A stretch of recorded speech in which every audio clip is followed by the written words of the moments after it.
The Chinese Air Force aims not just to compete with the US Air Force, but to defeat it. All in pursuit of a uniquely Chinese strategy. To do so, Beijing's Air Arm buys technology where it can, steals or copies or it where it must, and innovates new tech where there's nothing available to buy or steal. That's the conclusion of a new study by Scott Harold, an analyst for the California-based think tank RAND. Harold's study could help to cue American military planners to U.S. forces' vulnerabilities in a war with China, as well as to China's perceptions of its own weaknesses. The People's Liberation Army seeks to compete with the U.S. military not as a goal in and of itself, but rather as a means to achieving the political goals that the Chinese Communist Party sets for the PLA goals defined by the CCP's threat perceptions and policy ambitions, Harold writes in Defeat. Not merely compete China's view of its military aerospace goals and requirements in relation to the United States. Harold lists the Chinese Air Force's strategic goals as the defense of Chinese airspace, the prosecution of a conflict over Taiwan, and the projection of power in the East and South China Seas inside the first island chain in order to prosecute claims to disputed land features and maritime spaces.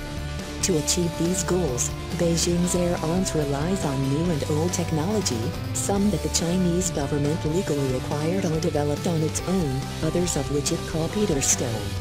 Chinese military aerospace power is a mix of legacy capabilities derived from the Cold War era, hardware procured from Russia and Ukraine, copies and knockoffs of Russian airframes produced by KID or through River Engineering, a small but growing number of 4th and 5th generation fighter bombers that appear to have been developed based in part on stolen designs for U.S. airframes, advanced, but non-stealthy, ballistic and cruise missiles, and a growing, largely indigenously developed portfolio of space and anti-space capabilities, Harold writes.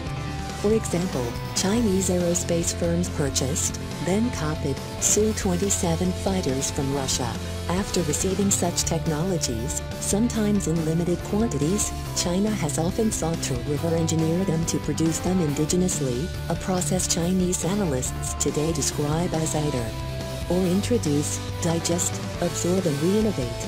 When foreign purchases are not an option, Harold continues, China has generally sought to steal foreign technology designs or observe foreign practices with an eye toward copying and adapting them to suit the class needs.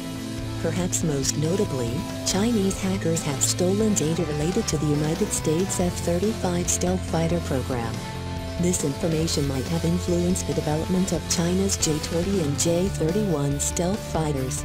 Copying and stealing are expedients. When purchase or stealing copying are not feasible, China has sought to innovate solutions to its military problems, Harold explains. China, for example, is a world leader in hypersonics technology. And for good reason.